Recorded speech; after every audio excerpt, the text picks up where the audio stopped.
Antonio Masías. Bueno, yo le puedo decir a usted buenas noches, buenas tardes, buenos días. Buenas tardes. Buenas tardes, estamos grabando tarde-noche. Sí. Antonio, ahora tengo una dicotomía. He dicho don Antonio. ¿Sigo con don Antonio, o sigo con Antonio? Lo digo porque hemos tenido la oportunidad de echarnos unas cuartas de vino, sí, moderadamente, y hemos tenido la oportunidad de probar una tortilla estupenda, o dos medias tortillas estupendas. Bueno, ¿por qué digo esto? Porque tuvimos la oportunidad de entablar una charla en torno a este libro. Los aborígenes canarios, 3 milenios de historia. Y si hay una cosa que a mí me gusta es meterme en líos. Y si hay una cosa que descubrí que le gusta a Antonio Masías, es meterse en líos. ¿Quién es Antonio Masías? Bueno, lo leerán ustedes en la descripción, pero es catedrático de Historia. Aquí dices en la solapa, Instituciones Económicas de la Universidad de La Laguna. Y este libro es un libro sobre los aborígenes canarios. A ver, de una forma rápida, sucinta. Y cuando digo, no me importa que te gusta meterte en líos, es que llegas un momento en el que empiezas a observar lo que se ha escrito hasta ahora de los aborígenes canarios o de los colonos canarios, que eso también lo tenemos que hablar, y has dicho, aquí hay cosas que no entiendo. No termino de entender. ¿Cuál es el primer impacto? O sea, como economista, como historiador, ¿cuál es el primer impacto que a ti llega y te dice, bueno, vamos a ver, aquí hay mucha ciencia, mucha comprobación, mucho ADN, pero me da la sensación de que hay poca lógica? Sí, el tema central del libro es que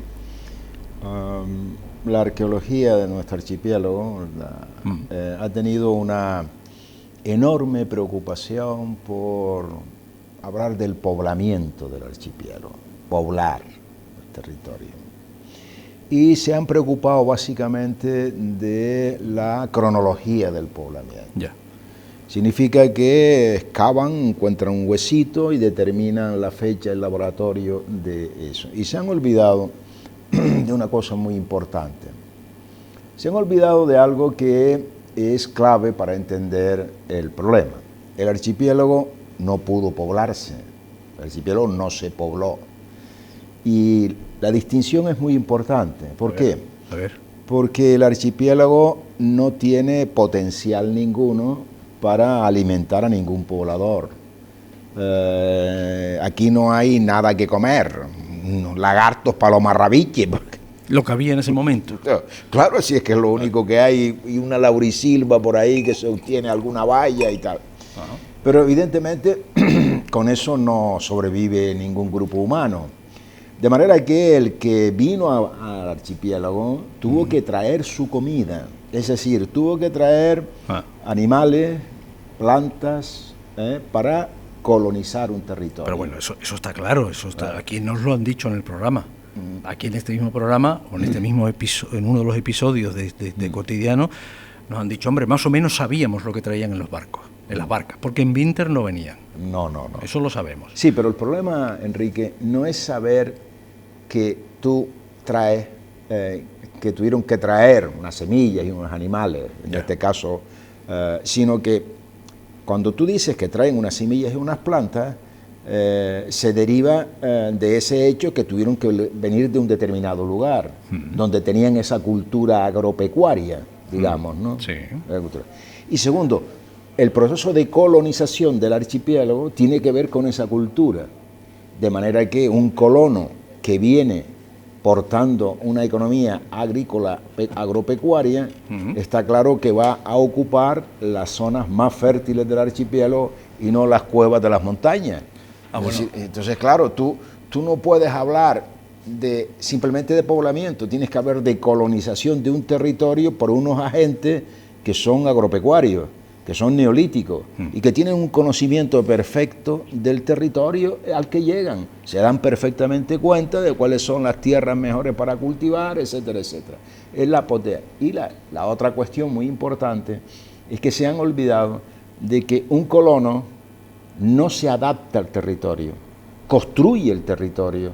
Ningún labrador se adapta al territorio, lo transforma, hace paredes, bancales, etcétera, etcétera, y por lo tanto hace un proceso de construcción, no de adaptación del territorio. Y si eso es así, Entonces tenemos que replantear todo el problema de la cronología del poblamiento. ¿Cómo puede afirmarse en un trabajo reciente que se pobló primero El Hierro y Gran Canaria, la última isla que se puebla en el archipiélago? Lo más lejos. Si en el Hierro no hay ni agua, es que si en el Hierro no hay ni agua. Pero lo más lejos de África, quiero decir, lo más lejos de África, porque África, pero que quiero decirte que el colono llega y va a ocupar el primer tierra. Que el colono no es tonto. No, es que esa otra la presunción que hay, ¿no? Hay un tópico de que en el caso de Canarias, pero no solamente para los colonatos aborigen, no solo, sino incluso tú has oído nombrar que toda cosa técnica, cambio tecnológico, lo traen los ingleses o lo traen los extranjeros, y parece que el del terruño es un imberbe que no tiene capacidad tecnológica. Es que hay una especie de minusvaloración del papel del agricultor y el colono, ¿no? Son hombres que transforman el territorio y que conocen el territorio y que no se adaptan al territorio. Esa idea de adaptación no es válida. Son creadores de cultura, creadores de una cultura agraria, transforman.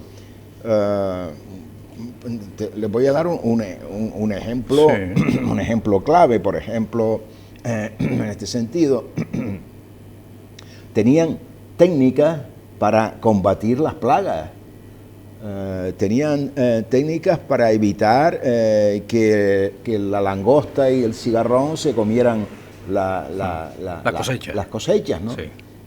Tenían sus técnicas de cultivo, emplearon el regadío, la irrigación, que cualquier agricultor de este archipiélago sabe que la tierra más fértil es la franja costera con agua. Y por lo tanto ellos ocuparon la franja litoral. Joder, espera un momento, perdona. Yo hablo mal porque nos conocemos hace unas buenas horas. Sí. Vamos a ver, es que vas muy rápido y claro, la gente que está oyendo lo que no es Canarias dice, pero bueno, lo que está contando es de pura lógica. Claro, es que es de pura lógica. Pero lo que pasa es que para los canarios la sensación que tenemos es que hay un montón de madejas sueltas, ¿no? Es cuando entras a un cuarto te encuentras un montón de madejas, una media deshilachada, la otra no sé qué, y todas tienen una teoría de por dónde vinieron los aborígenes, quiénes eran los aborígenes, hasta el punto de que algunas, yo no digo teorías, pero leyendo algunas cosas parece que eran gilipollas, ¿no? O sea, que no se daban cuenta de las cosas. Y tú me estás diciendo, perdona, porque he ido muy rápido, sobre todo para contextualizar para la gente, está diciendo, hombre, lo normal es que ellos no estuvieran en una isla donde no había agua, porque en el Hierro no había agua, tendrían que ir a una isla. O sea, que antes tuvo que haber venido un oteador, o unos oteadores, o haber habido una información, y después lo otro, que creo que has dicho algo de las cuevas, porque he hablado muchas cosas contigo, es decir, hombre, que no vivían en cuevas, que vivían en lugares fértiles. Claro. Lo de las cuevas serían ritos o piras funerarias o cualquier otra cosa, ¿no?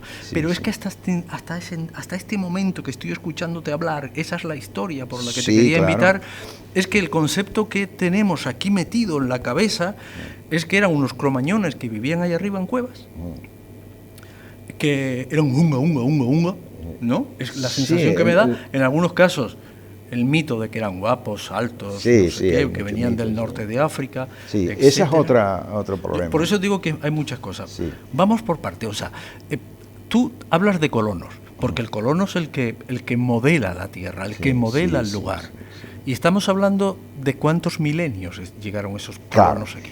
Claro. El problema, el problema central de la cronología es que en ningún territorio, cuando se habla de la colonización de un territorio, se dice una fecha concreta, porque eso es como encontrar una aguja en un pajar, ¿no? Yeah. Tú lo más que puedes saber es que en esta fecha había gente en tal sitio, punto.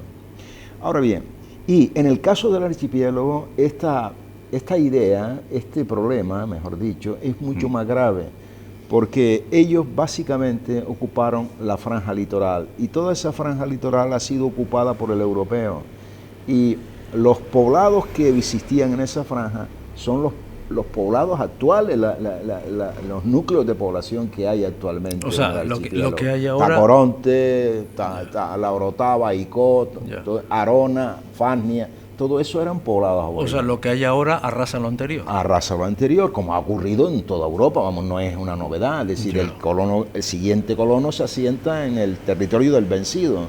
Y claro, eso genera pues una destrucción. Eso por una parte. Ahora bien, si eso es así, para poder entender lo que tú me estás planteando de cronología, colonizaciones, etcétera, pues tenemos que recurrir a otro elemento más importante, y es que, primero, la cultura. ¿Qué cultura trajeron? Ya. ¿Qué tipo de plantas trajeron? ¿Qué tipo de ganado trajeron? ¿Cuál era su horizonte mental, su concepción del mundo, del cosmos, su religión? Me expreso, es decir, sí, porque en el fondo, en las comunidades aborígenes, en las comunidades primigenias, el mundo de los dioses y de los hombres era un todo. Y todo se gobernaba mediante las reglas del parentesco, ¿no? De tal manera que esas reglas de parentesco gobernaban la comunidad y con unos principios que se regían por los principios típicos de las comunidades neolíticas, que eran la reciprocidad, la solidaridad y la redistribución equitativa o igualitaria, ¿no? Yeah. Entonces, esos conceptos son básicos. Organizarse para no morir.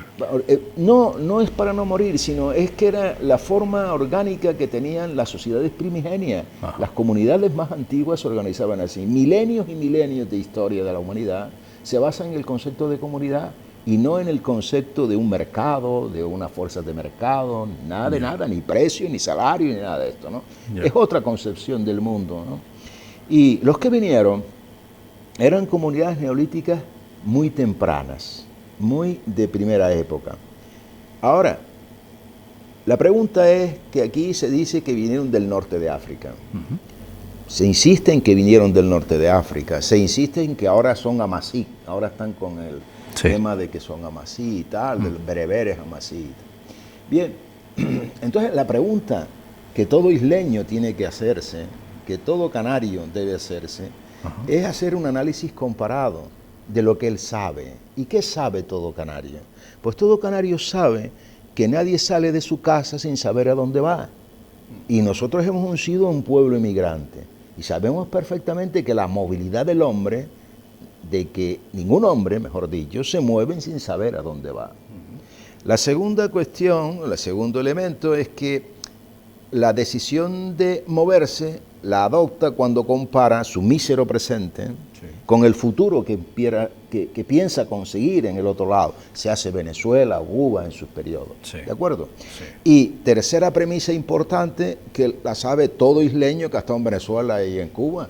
Es decir, todos los canarios hemos construido en ese territorio básicamente un sector agrícola, ¿no? En Venezuela, la agricultura venezolana moderna se debe a los insulares. Es decir, ¿por qué? Porque llevamos para allá, todo migrante lleva también su bagaje cultural, su tecnología, su concepción tecnológica de las cosas, todo eso lo lleva, sus plantas si puede, todo se lleva, se transporta. Bien, a partir de esos tres conceptos, de esos tres paradigmas, de esas tres ideas que forman parte de la teoría migratoria general y que en la historia de las migraciones humanas se repite continuamente, es decir, que nadie se va al azar, nadie sale por ahí a ver si hay algo, no. Entonces, si eso lo aplicamos correctamente al problema que tenemos, nos llegamos a la conclusión siguiente. En primer lugar, es imposible que un pueblo norteafricano conozca el archipiélago. Es decir, ¿cómo es posible que un pueblo de allá arriba, de Túnez, del norte de África, haya tenido un conocimiento del archipiélago para venir a este archipiélago? Es que es una cosa que no le cabe en la cabeza a nadie. Entonces, oiga, me parece muy complicado, por no decir imposible. Pero no pudo haber existido una navegación ahí abajo y uno le silbó al otro, le dijo, mira que abajo hay una... No, porque salen de un territorio con un destino determinado. Nadie va saltando a ver qué hay por debajo. No. Salimos, nos vamos porque tenemos un lugar donde vamos a ir. Y la segunda cuestión es que, si ustedes dicen que vinieron del norte de África, segunda premisa, cómo lo conocieron, cómo decidieron la movilidad. Si no se conoce, no se puede decidir la movilidad. Si no conocían el archipiélago, ¿cómo pudieron venir al archipiélago? La otra cuestión es que el norte de África, hombre, yo conozco el norte de África. El norte de África es un paraíso, es un vergel, unas llanuras magníficas para el cultivo, imagínate. Todavía aún. Bueno, Sí, bueno, sí. era el granero de Roma, ¿no? Sí. Eran los grandes, en fin, Sí. La tercera cuestión es que, bueno, traen su bagaje cultural, ¿no? Bien. Ahora, que me digan a mí dónde está en el archipiélago la viticultura, la oleicultura, los animales mayores, el arado, todos esos La elementos. viticultura de aquel entonces. De aquel entonces, sí, pero es que... Ahí la hora. Sí, pero estamos hablando del pasado. Sí. Es decir, que el mundo aborigen no tenía ni animales mayores, ni arado, ni viticultura, ni olicultura, ni palmera datilera, nada de eso que hay en el norte de África. Entonces vinieron con las manos vacías. No es posible. Tercera premisa. Si vinieron con todo ese bagaje, ¿cómo es que se quedaron aislados? Es inexplicable. Entonces, si vinieron, pues podían salir otra vez del archipiélago. ¿Cómo es posible que pueblos del siglo III o IV, piensa que ya en ese momento ya Roma está en crisis, el mundo romano ya está en crisis, ya es un mundo cristiano, en fin, 3 siglos más tarde llegan los árabes, en fin, es un territorio donde está en conexión con todo el Mediterráneo. ¿Cómo es posible que usted plantee eso en ese contexto? Que vinieran, no es posible. Entonces el archipiélago no se quedarían aislados, ¿no? De manera que el horizonte tecnológico que conocemos del mundo aborigen se corresponde más con un pueblo neolítico, agricultor, ganadero, pero con bastantes limitaciones desde el punto de vista de los neolíticos plenos. ¿Qué quiero decir esto? A ver. El neolítico pleno desarrollo, Sí. es aquel en el que ya existen básicamente los animales mayores y los arados. Sí, hay que pensar que el canario, el aborigen canario, cultivaba con un palo. Picaba la tierra para sembrar un palo. Y para sembrar 1 hectárea con un palito se requieren 50 personas. Eso es un cálculo matemático exacto, ¿no? 50 personas. Pues 4 personas y 2 yuntas lo hacen en un día. Imagínate el volumen del excedente disponible. Y eso explica ahora la construcción, para simplificar el asunto, la construcción de las pirámides, la construcción de un arte, de una arquitectura, de una sociedad estratificada.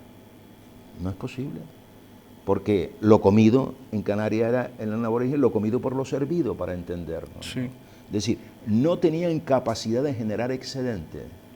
Y por lo tanto es un neolítico muy inicial, muy temprano, de ganado menor, de cebada como planta fundamental de cultivo, de alguna leguminosa como habas y lentejas. Y la pregunta ahora es, ¿de dónde pudo haber venido esa gente? Claro, esa es la pregunta de cajón, vamos. Claro. Entonces por eso la respuesta tenemos que buscarla. Del punto más cercano, digo yo. Sí, claro, porque la pregunta no la puedes buscar en la cronología del hueso. Tienes que irte a la cultura. Y dice, bueno, esta gente... A ver, espera. Que no das puntadas sin hilo. Porque ya dices, no podemos buscarla en la cronología del hueso. No podemos quedarnos con el informe del ADN. No es posible. No es posible, porque vamos a ver, el ADN no te dice la procedencia de nadie. El ADN no te puede decir que si tenemos un ADN en Canarias que es similar al norte de África, ya vinieron del norte de África. No, eso no significa nada. Sí, claro. Claro, porque tú puedes tener... Dependerá del sujeto que hayas hecho. Depende del último lugar donde saliste. Claro. Del lugar de procedencia de tu... Claro. Tú puedes tener un ADN norteafricano, sahariano, egipcio, Sí. de donde sea, pero lo importante es del lugar donde viniste y trajiste tu cultura para poblar el territorio en cuestión, ¿no? Y resulta que desde ese punto de vista, que es el único que nos puede explicar el problema, es que, primero, en el Sáhara Occidental habían unos neolíticos que conocían perfectamente el archipiélago. Claro, este es el primer problema. No tenían catalejo. No, pero conocían perfectamente el archipiélago. ¿Por qué? Amigo. Claro, esa es la pregunta. Claro. ¿Por qué? Y la pregunta es que la han resuelto. Me está resultando una entrevista muy fácil. Sí, claro.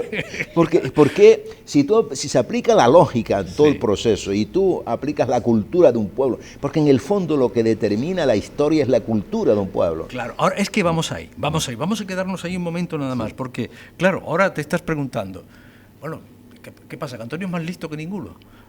¿Y a los arqueólogos no se le ha ocurrido sacar esa conjetura? No, ¿O es que no se les ha ocurrido? ¿O es que la historia hay que mirarla desde un prisma distinto? Claro, porque el problema fundamental, sí, mira, el tema central es que tú para explicar un proceso histórico tienes que hacer un análisis sistémico, holístico. Tú no puedes quedarte con una variable. Tienes que meter en todas las variables dentro del potaje. Hacer un guiso que tenga todos los elementos explicativos de un proceso. Tú no te puedes quedar con una parte para entender un todo. Esa es la falacia de la composición que se llama en lógica, ¿no? Es decir, que eso no es, ¿no? Es decir, porque esto es así, pues entonces todo será así. No, mire usted. Entonces, claro. Me estoy acordando de la piedra sanata. De la piedra sanata y de todas cosas que se han dicho. Es decir, que yo lo que quiero decirte con eso es que, claro que se han hecho aproximaciones. Lo de la piedra sanata fue una aproximación como otra cualquiera. Pero no fue definitoria. No fue definitoria. Pero lo que yo quiero decirte es que si tú tienes que intentar explicar esto, tienes que primero introducir lo que se llama el val de la historia y colocar las piezas del puzzle en un tiempo histórico y ver cómo evoluciona. Es decir, yo siempre le decía a mis alumnos que el historiador económico es aquel que está en una montaña y ve el curso humano. Y ve cómo evoluciona el curso humano, viendo toda la perspectiva, no una parte. Y si hacemos esto, te darás cuenta de que los neolíticos que estaban en el Sáhara conocían a 100 kilómetros de aquí. Sí, pero es que conocían el archipiélago año tras año, siglo tras siglo. ¿Por qué? Eso es. Claro, por las aves migratorias. Esto es un tema que no lo han tratado hasta ahora. Está en el libro, no se ha tratado. Está en el libro, sí. Claro. ¿Por qué las aves migratorias? Miren, la isla de Pascua, para que todo escuchante lo vea, pues está a 4.000 y pico kilómetros del continente y se poblaron. Está ahí sola, perdida. Sola, perdida en el universo. Otras islas del Pacífico no se ven de ningún lado y se poblaron. Pero se pueblan a través del vuelo de las aves migratorias. Unos están en una isla o en el continente y observan que año tras año estas aves vienen de allá del horizonte, vienen, anidan y vuelven. Y aquí necesitan agua y alimento para comer, pues lo hay también allá. Y por lo tanto nosotros sabemos que hacia allá, hacia allende del mar, hay tierra, y hay tierra fértil. Pues lo que tenemos que hacer es atrapar estos bichitos, meterlos en una jaula e ir soltando para que nos lleven a tierra. O sea, yo me meto en un barco con 100 pájaros. Sí, y voy soltando. Y eso a la gente le va a extrañar. Bueno, pues así navegaban los romanos. Los romanos navegaban con los pájaros a bordo. Los vikingos navegaban con los pájaros a bordo. Antes de todo la instrumental náutico, se usaban las aves como animal. Y la referencia que todo paisano tiene es la paloma de Noé que sacó del arca de Noé y la mandó a tierra para que le dijera si había tierra o no había tierra. Bueno, claro, eso. Es decir que, pero que aunque sea mitología es un ejemplo de lo que... Es un ejemplo de lo que... El escribano de entonces se fijó en la tradición. Y fíjate bien, hay un magnífico documental de National Geographic sobre la colonización por las aves migratorias del Pacífico. De todo el Pacífico, es muy conocido el documental, ¿no? De manera que sabían perfectamente que existía el archipiélago. Y por lo tanto sabían que allí tenían recursos. Pero no pudieron haberlo visto también. No. Porque, oye, a 100 kilómetros del Sáhara no se ve Fuerteventura. Se ve las montañas de Fuerteventura en algunos días sin calima y tal. Algo había ahí. Algo había. Pero el problema ahora es, por lo tanto, sabían. Tercero, tenían que tener un motivo para salir. Desde luego. El motivo del impulso. Y hay un tema que ha costado muchísimo, pero que muchísimo, que la ciencia histórica haya asimilado que el Sahara no era un desierto, que el Sahara era una pradera enorme verde, que se han descubierto debajo de las arenas grandes ríos y lagos. Se han descubierto ya. Sí, sí, sí. De manera que el Sahara era un paraíso. Claro. Y cuando nosotros hablamos de que el hombre surge en África, que el Homo sapiens y todas las razas que conocemos de los homínidos son africanos y que luego se dispersan, pues tenemos que pensar que las primeras evoluciones de cambio social, de cambio cultural, tuvieron que darse también en África. Pero es que resulta que tenemos una idea muy cerrada de que las grandes transformaciones, el neolítico, surgió en el Oriente Próximo y luego en China y luego en algunas zonas de Mesoamérica y tal. Pero parece que en el Sahara no. Y resulta que en el Sahara tiene las mismas condiciones del Tigris y el Éufrates, de territorio fértil. Y hoy día ya la arqueología, en el caso del África, ya se ha puesto las pilas y dice, un momento. Esa interpretación de que el neolítico solo surgió en 4 o 5 sitios en el mundo, eso no es verdad. Hay un cambio climático. O sea, claro, se va entonces claro, el problema fundamental es que a lo largo del 8000, a partir del 8000, el Sáhara se fue desiertando. Claro. En periodos húmedos, más secos, menos secos, etc. Y en este proceso, ¿qué ocurre? Pues como en todo proceso de este tipo, el hombre y los animales luchan por la biota, ¿no? Luchan por el alimento, ¿no? Y entonces generaron grandes migraciones humanas, de tal manera que unos se fueron hacia el Nilo, otros hacia el Sahara, otros al norte de África, y tal. Se fueron dispersando las poblaciones. Y las que estaban en un sitio fueron empujadas por otras en un efecto dominó. Es decir, esto, me explico, ¿no? Un efecto dominó. Y navegan. Y claro, en el África navegaban. Claro. ¿Por qué? A veces se pregunta la gente, bueno, es que la barca, pero si construir una barca es lo más simple del mundo. Es que las tenían. Es que en una llanura, si tú tienes que protegerte del agua, de las fieras y del agua, tienes que traer una choza de pieles o de fibras vegetales, una choza. Sí. ¿Y qué es una barca? Una choza al revés. La viras al revés y cruzas el río. Es que es una simpleza absoluta. Es decir, las barcas de pieles, todavía en Irlanda, en el siglo XIX, se pescaban con barcas de pieles, ¿no? De manera que el hombre es creador por naturaleza y cuando se enfrenta a condiciones que le obligan a sobreponerse para sobrevivir, pues la creatividad se le despierta. Es como si dejáramos de la obligación, hacemos virtud, ¿no? Sí, sí.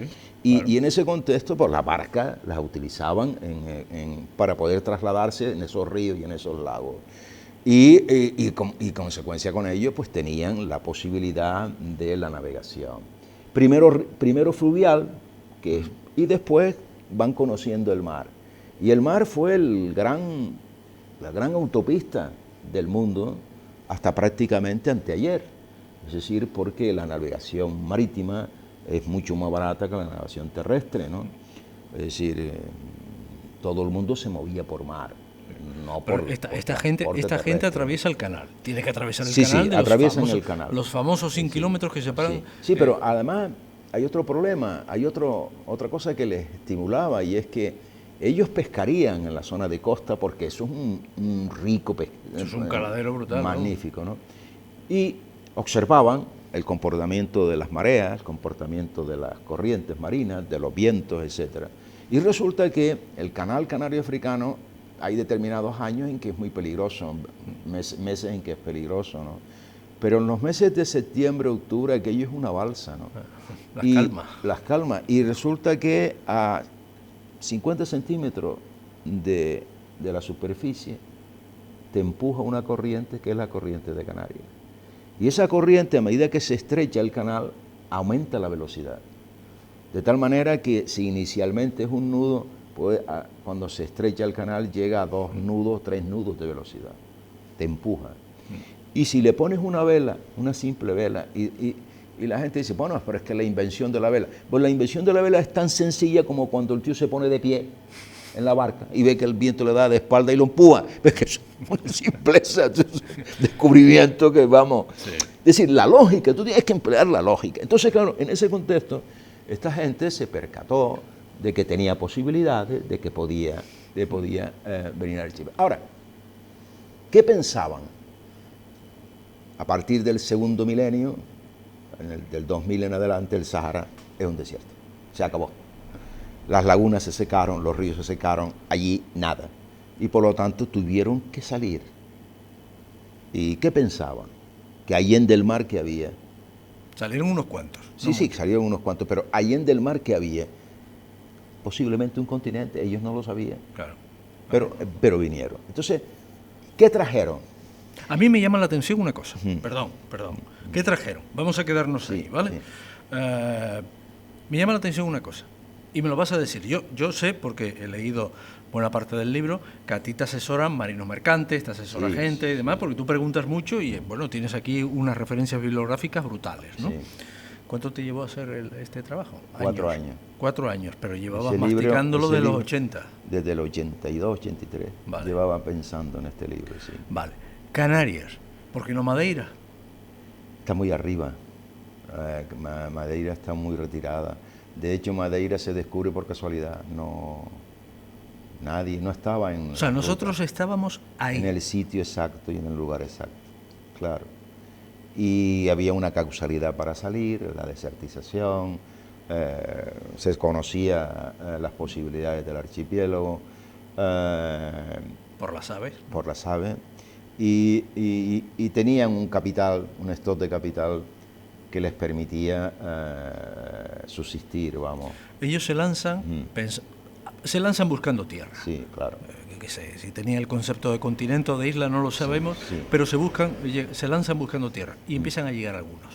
Sí. Y empieza el poblamiento. No, la colonización. Eso es lo que yo te iba a preguntar. Sí, colonizar. Porque aquí se nos ha hablado siempre de poblamiento. No. Pero además hay un matiz importante. Eso me gustaría. Sí, pero es que hay también un matiz, un prejuicio ideológico. A ver. Sí, esto es muy doloroso, Como historiador, muy doloroso, porque resulta que cuando llegan los europeos, se habla de colonización del archipiélago. Pero para los aborígenes, poblamiento. Lo habréis oído en los libros de historia de Canarias. Sí, poblamiento, colonización. Oiga, aclaremos este asunto. Es que los otros no colonizaron. ¿Esto qué es? ¿Qué significa esto? Es una interpretación un poco sesgada de la historia, porque supone que esta gente no tenía capacidad creativa y la tenían. O sea, el hecho, lo digo porque oye, que no todo el mundo maneja los términos, ¿no? Para tenerlo claro, el hecho de que sea un poblamiento, bueno, llegas aquí, te sientas y yo qué sé, ¿no? Pero cuando llegas con la colonización, llegas con unos conocimientos, llegas con una idea, llegas con una tecnología, una organización social, eso. Un concepto de la cultura. Un concepto de los dioses, un concepto de todo el universo. Traen eso. Eran colonos. Sí, pero observa bien que todo está enlazado, ¿no? No puede separar partes, ¿no? Tenemos que ver todo el conjunto, ¿no? ¿Por qué? Porque ellos vienen con una idea de una organización social comunitaria. La propiedad de la tierra y del ganado es de todos. No hay propiedad privada, no. El reparto del producto social es igualitario, no. Los jefes de los clanes son responsables de que los principios igualitarios se cumplan, para evitar que la guerra entre los clanes, la paz social. Esas ideas son fundamentales y forman parte del gran patrimonio de la humanidad de su primera etapa en la historia de la humanidad. De manera que esta gente viene con esas ideas, con una idea del cosmos en que se reproduce su sistema. Los dioses tenían sus hijos, todo igual, ¿no? Y esta gente que viene de África, del Sáhara, trae un capital, una idea del cosmos. Empezamos por el capital. A ver. Rebaños de cabras y de ovejas sin pelo, de esa oveja peligüey que le llamamos a eso. Sí. No traen ganados mayores, no. Traen cebada, básicamente legumbres, lentejas y habas. Y la pregunta del millón es, ¿de dónde son? De un ámbito desierto, de un desierto. Son de un territorio donde la lucha del hombre por sobrevivir ha hecho que se concentren en el... ¿Por qué la cabra y por qué en las cabras? Porque una cabra tiene más productividad que una vaca, que un animal mayor. Es decir, con lo que come una vaca, comen 4 cabras y dan más productividad que la vaca. Bueno, tienen mayor productividad. Pero también que es la un vaca. animal chico, un animal pequeño. Sí, pero segundo, y me da la sensación de que es más resistente. Más resistente y menos exigente en el Sí. consumo de Sí. de biomasa, ¿no? Por lo tanto, en un ambiente que va camino del desierto, tienen que ir adaptando su capital pecuario a las condiciones del desierto. Probablemente en su momento conocían los animales mayores, Ya. pero llegó un momento en que no podían tenerlo. Y esto lo ha estudiado muchísimo los arqueólogos que estudian el Sahara.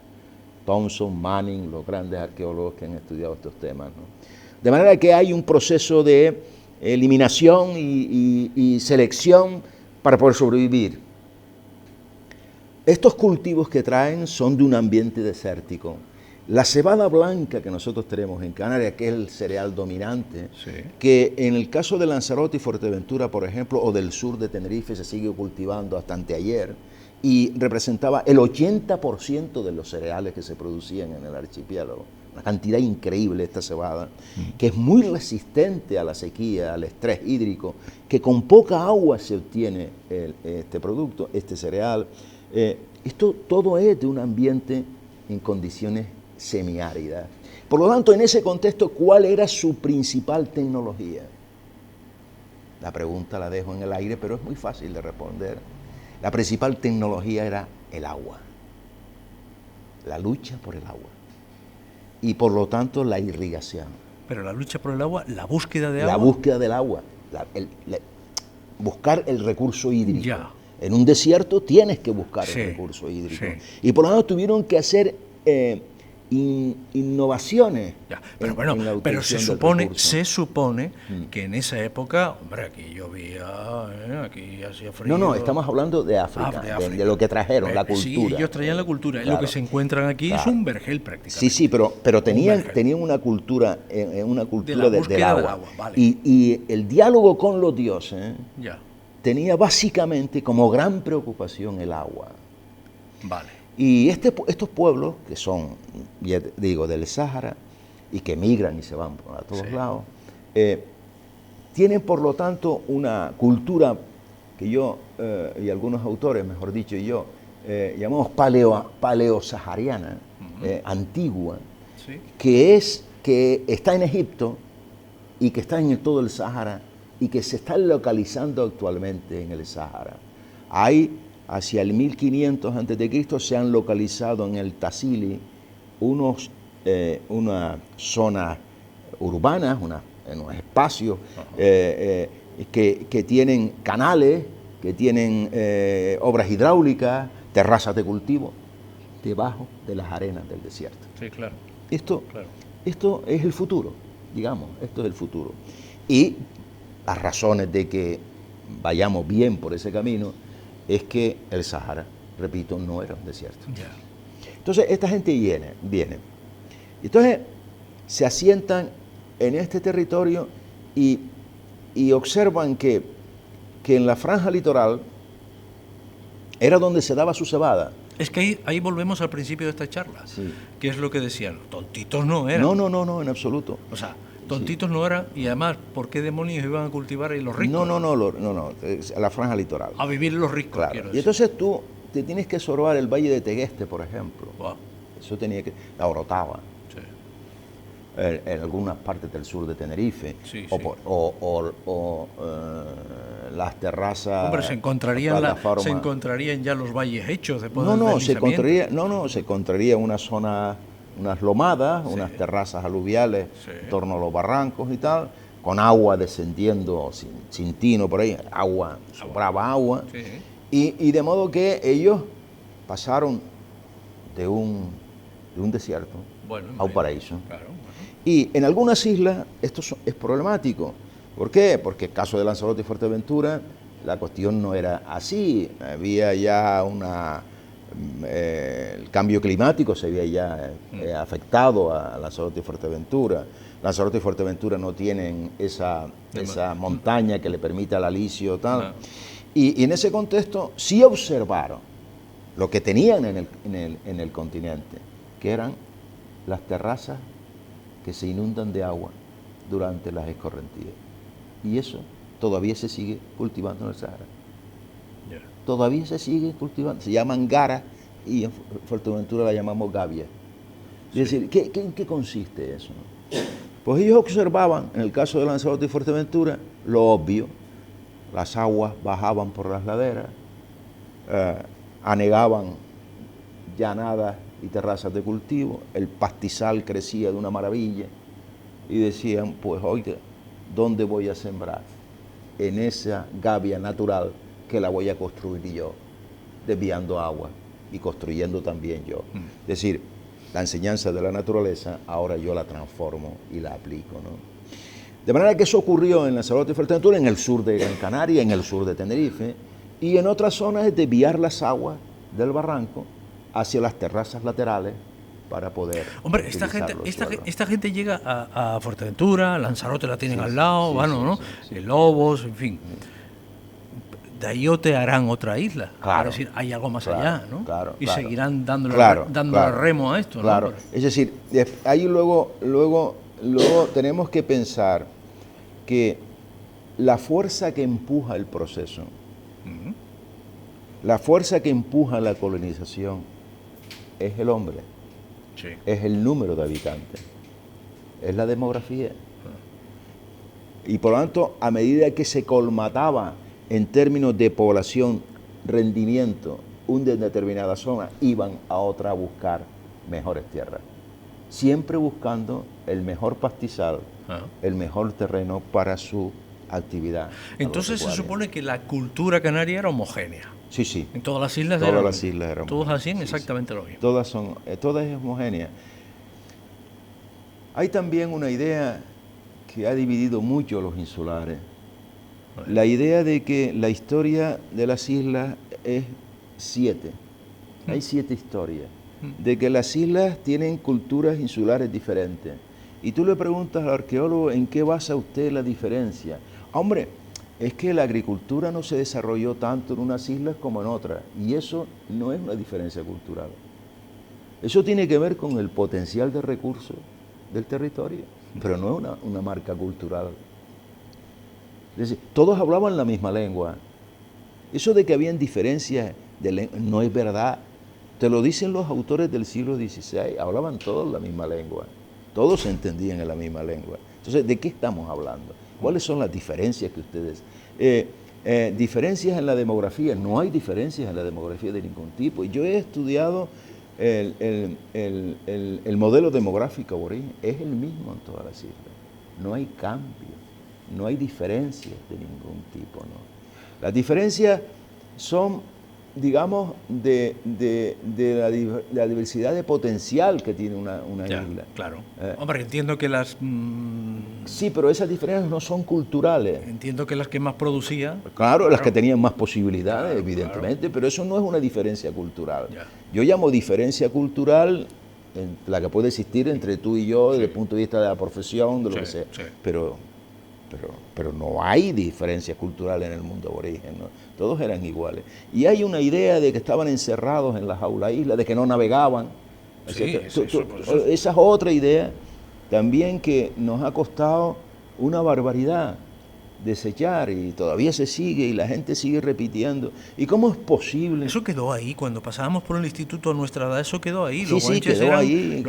Es que es la sensación de que los guanches eran tontitos, sí, ¿no? Sí, tontitos, no navegaban. Es decir, altos y guapos, sí, pero sí, tontos. Un tipo que estaba en Garachico y no se le ocurría ir a La Palma a ver qué había allá en aquella isla, pero es que es un poco forzado. Oye, decir eso, Antonio, ¿no? Es que pero espérate, para la pregunta importante, venga.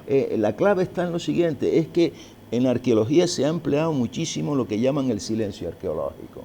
¿Qué quiere decir eso? Como no hemos encontrado una barca, no navegaban. Oiga, mire, diga usted que no ha encontrado la barca, pero que no navegaban, no lo puede usted afirmar. ¿Por qué? Porque le está negando al aborigen canario lo que hicieron todas las poblaciones neolíticas del mundo. En el Mediterráneo, en el 8000, se poblaban islas del Mediterráneo y no se ha encontrado ninguna barca. Y sin embargo, hay gente allí. Entonces, ¿cómo vinieron? Volando. Entonces, es que no comprendo yo por qué se abusa de lo que se llama silencio arqueológico. Silencio arqueológico solo indica mi ignorancia, pero no la ignorancia del otro. Y eso nos ha costado muchísimo. A ver, el mar. Oiga, aquí abajo, y eso te lo he escuchado decir a ti, y ahora hemos visto lo que ha pasado en Lobos, ¿no? Con que estamos encontrando cositas de los romanos y demás, ¿no? O sea, los aborígenes, la gente del Sáhara, no solo llegó aquí. Yo no sé si fueron antes los fenicios, los romanos, los que llamamos guanches ahora, aborígenes, ahoritas, en fin, canarios, lo que sea. Canarios, etcétera, ¿no? Yo no sé si fueron ellos, si pasaron ante los romanos, si pasaron ante los fenicios, no lo sé, porque no estaba allí y yo no sé si eso está perfectamente definido, pero lo cierto es que por aquí empieza a pasar un montón de gente. Claro. Ahora, que navegaba. Quiero decir, en relación a por qué navegaban esos señores y por qué no navegaban los saharauis, ¿no? Ahora voy a... Mira, esta gente llegó... Después está también la teoría de si los habían traído. No, eso nada. Eso de que los trajeron. Un destierro, sí. Eso nada, ni destierro, ni aquí no los trajeron nadie. Ellos vinieron por su propia cuenta. ¿Qué ocurre? Que vinieron antes del primer milenio de nuestra era. Y yo he puesto ahí en el libro hacia el 1500 antes de nuestra era. Y hay algunos datos cronológicos que ya están planteando la presencia humana hacia el 1500 antes de Cristo en el archipiélago. Todavía es incipiente, pero ya se está planteando este tema. Yo he roto una lanza por ello y vamos a ver, ¿no?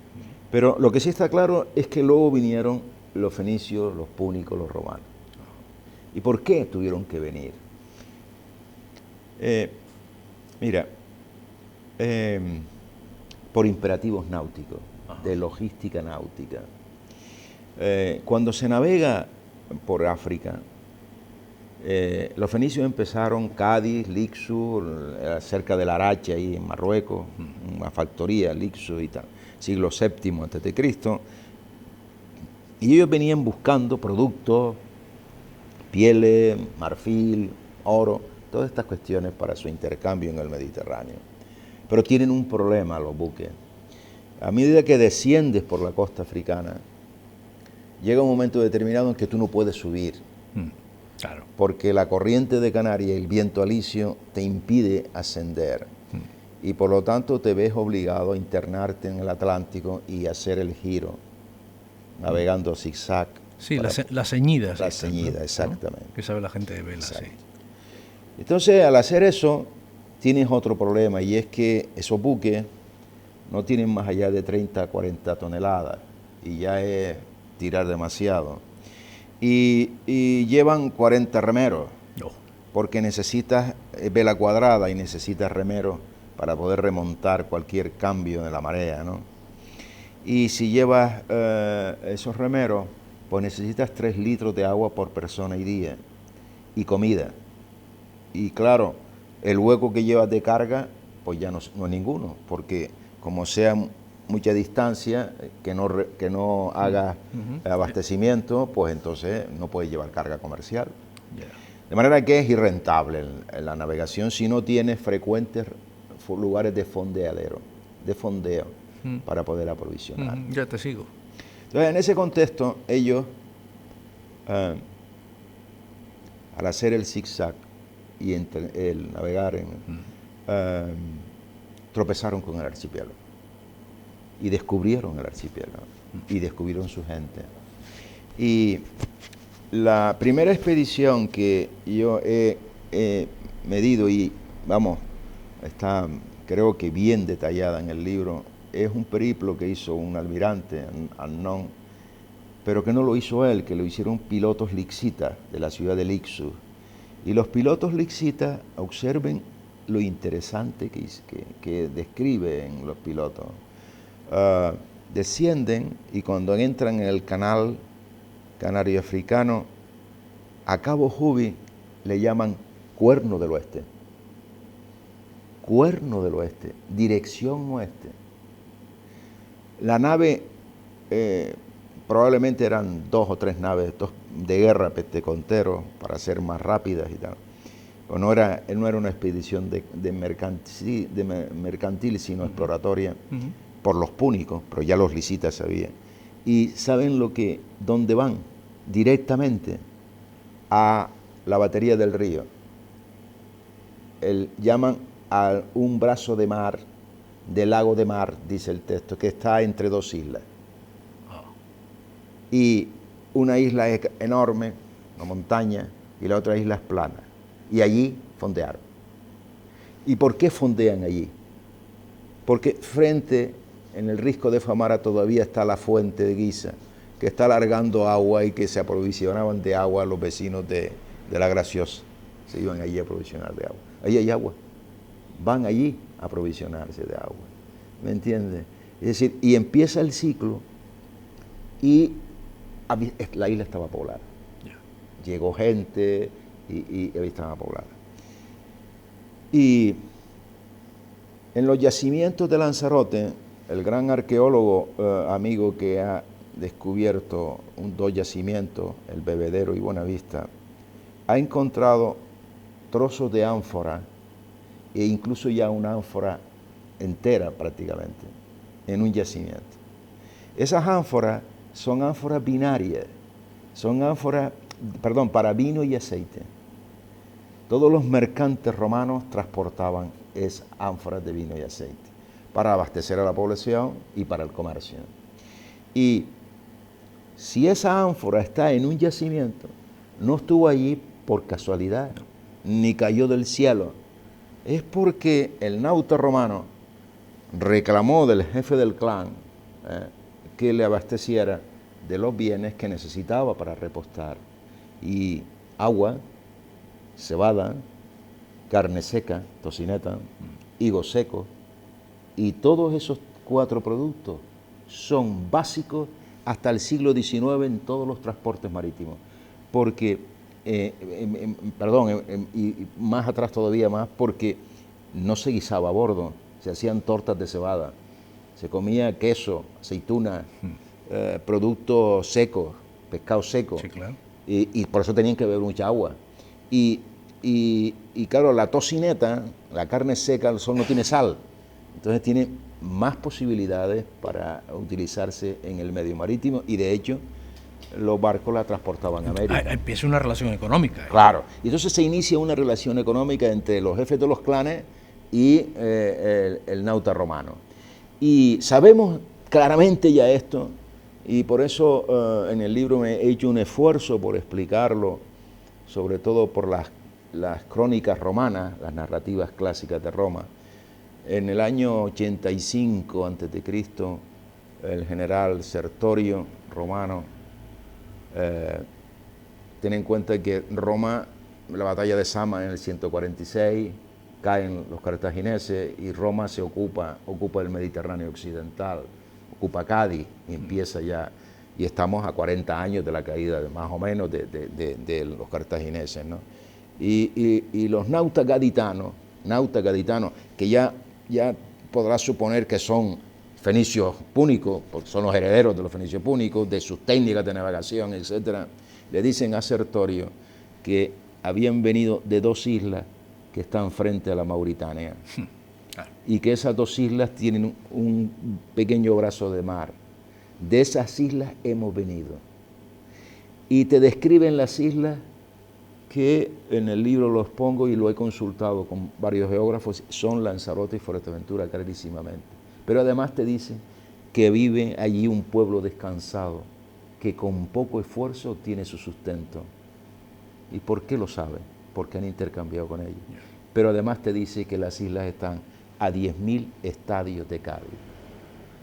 Y resulta que ese estadio hasta ahora no se había resuelto porque todo el mundo pensaba que era un estadio romano, una medida métrica de Roma. Se pasaba de kilómetros. Se pasaba de kilómetros. Claro. Pero es que es un estadio púnico, que son 110 metros, que son 1.100 kilómetros, que es la distancia más o menos aproximada que hay de Cádiz a Lanzarote y Fuerteventura. Te estaban dando los romanos. Y estamos en el siglo I antes de nuestra era, ya poblada la isla, pero poco más tarde, otro geógrafo romano te habla de las islas, de más islas, te habla de Lanzarote, de Fuerteventura, de Tenerife, de Gran Canaria. Tienen otros nombres, pero ya te las mencionan. Te dan las distancias exactas que coinciden con los nautas púnicos, todo coincide. Y además te describen las islas, y en el caso de Lanzarote es una maravilla lo que te dicen, porque Lanzarote se llama Pluvialia. Y la pregunta es, ¿y por qué Pluvialia? ¿Porque llueve mucho? No. Pues, te dicen, se llama Pluvialia porque en ella no hay más agua que la de lluvia. ¿Y dónde está? En la cisterna, en las aljibes. ¿Y eso qué significa? Que ya en el siglo I antes de nuestra era existía suficiente población en Lanzarote que necesitaba construir cisternas para almacenar las aguas de lluvia y poder. Y si almacenaban aguas de lluvia y de la escorrentía, imagínate lo que significa para los cultivos, que también hacían gavias para tal, en fin, todo eso. De manera que el mundo romano, el mundo tal, lo interesante del caso es que Canarias se incorpora al mundo de la antigüedad ejerciendo una función de economía de servicios marítimos, que es la que siguen haciendo nuestros puertos hoy. Siguen haciéndola. Y también se incorpora mediante una producción de la púrpura. Pero aquí, en el caso de la púrpura, son unos empresarios gaditanos que vienen a Lobo, pero tuvieron que haber más factorías de la púrpura en otras islas, en Lanzarote y Fuerteventura, porque este geógrafo romano a mediados del siglo llama a estas 2 islas islas purpurarias, de manera que tenían que haber más factorías. Pero ninguna factoría de ningún lugar del mundo puede sobrevivir, puede ser rentable la explotación si no cuenta con una oferta local que le garantice un suministro de víveres, comida, agua, para poder sobrevivir la factoría. Y eso lo han hecho todas las factorías del mundo. Tienen que contar con una población local que le aprovisione de aquellos bienes para que sea rentable la explotación de esta factoría o de cualquier otra factoría.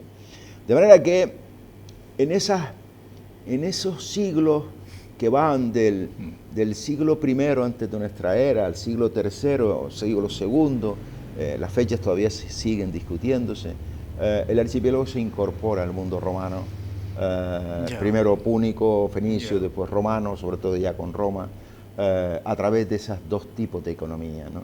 Una economía de producción especializada y una economía de servicios marítimos. Y esta reflexión es muy importante, porque una de las cosas que debe preocuparse un historiador económico es lo que dije al principio, ver desde una montaña el curso evolutivo de la historia. Y resulta que nuestra economía siempre se ha caracterizado por una economía de servicios marítimos y por un producto exportador de alto valor en el mercado internacional. Sabes que tengo que decirte hasta luego, ¿no? Porque concluimos una hora ahora mismo.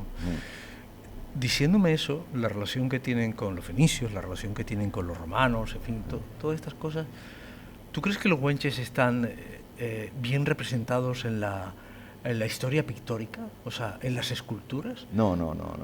Hay una... los vemos con el tamarco, sí, lo vemos sí. con la lanza. Sí, yo como historiador económico, como historiador de la cultura, como historiador, me duele muchísimo ese tipo de representaciones, porque hay una cosa que ahora estoy escribiendo y que me está costando muchísimo, pero es una reflexión importante, y es que el hombre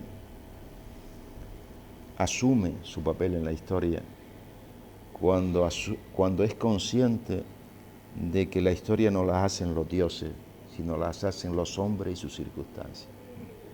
Esa concepción de que la historia no está predestinada por los dioses se forjó en Europa con la Ilustración, en el siglo XVIII. Cuando dijeron, viendo los indios americanos, los hombres de la Ilustración dijeron que la historia de la humanidad ha pasado por 4 fases.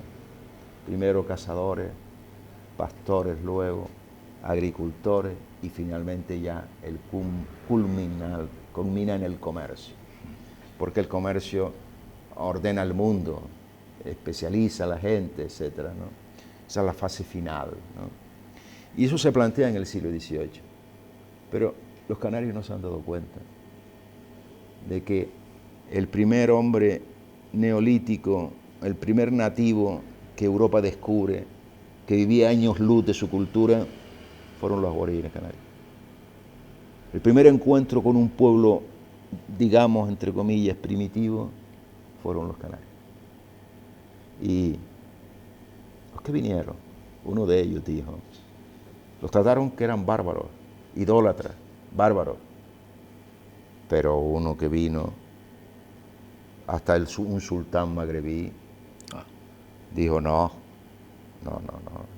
Cierto que adoran al sol posternándose y que no conocen ninguna religión revelada, cierto, sí, pero tienen las virtudes que distinguen al hombre que vive en comunidad. Se respetan entre sí, no portan armas ofensivas ni defensivas, no tienen castillos para fortificarse, no tienen murallas para fortificar los pueblos, son hospitalarios, respetuosos entre sí, abiertos al comercio, abiertos al intercambio, abiertos con la gente forastera. ¿Quiénes son estos hombres? ¿Estas virtudes son de un bárbaro? No son de un bárbaro. Y al mencionar estas virtudes, los teóricos empezaron a formar una idea de que fue en Canarias, en el siglo XVI, nació la historia como ciencia. Porque se dieron cuenta de que había 2 sociedades, 2 comunidades, 2 mundos, 2 planos diferentes. El estadio de lo europeo, donde vive el mercado, donde gobierna el mercado, la desigualdad, los precios, en fin, el poder, las luchas, etc. Y una sociedad que respondía al concepto de comunidad, donde se gobernaba de otra forma muy diferente. 2 estadios, y empieza la historia como ciencia. Antonio, gracias. Ha sido un placer. Igualmente, gracias. Gracias por haber estado en la artillería. Gracias por haber estado en Cotidianos. Vale, pues gracias. Gracias por haberte dejado haber conversado. Y yo también, me ha gustado mucho la entrevista, por eso, porque... Si no te he entrevistado. Bueno, sí, sí, no hemos hablado. Hemos hablado, ¿no? Y la verdad es que esta forma de hacer una charla siempre es enormemente grata, ¿no? Tú sabes que tenemos para 4 horas más. Sí, podemos seguir, esto se puede seguir hablando. Pero mira, ¿no? yo he conseguido fácil el libro, ¿eh? O sea que búscalo, que es fácil. Yo estoy pasándolo bien, estoy pasando pipa. Un abrazo. Hombre, yo creo que el libro no es un libro de arqueología, como te lo has visto, es un relato donde un historiador trata de entender un pueblo, no de describirlo y tal, sino de entenderlo, de intentar ver cuál es su cultura, la lógica de sus procesos, por qué hacen estas cosas, ¿no? ¿Por qué? Es decir, y ese relato, esa historia no se ha hecho, ¿no? Bueno, es la primera y espero, el libro tendrá todavía que madurar más y que, en fin, es como el niño que va formándose y madurando y dentro de a lo mejor unos años habrá que retocar y tal. No sé si lo haré yo o alguien lo hará. Bueno, te llevo mi agenda telefónica. Un abrazo. Vale, un abrazo, Ricky. Encantado.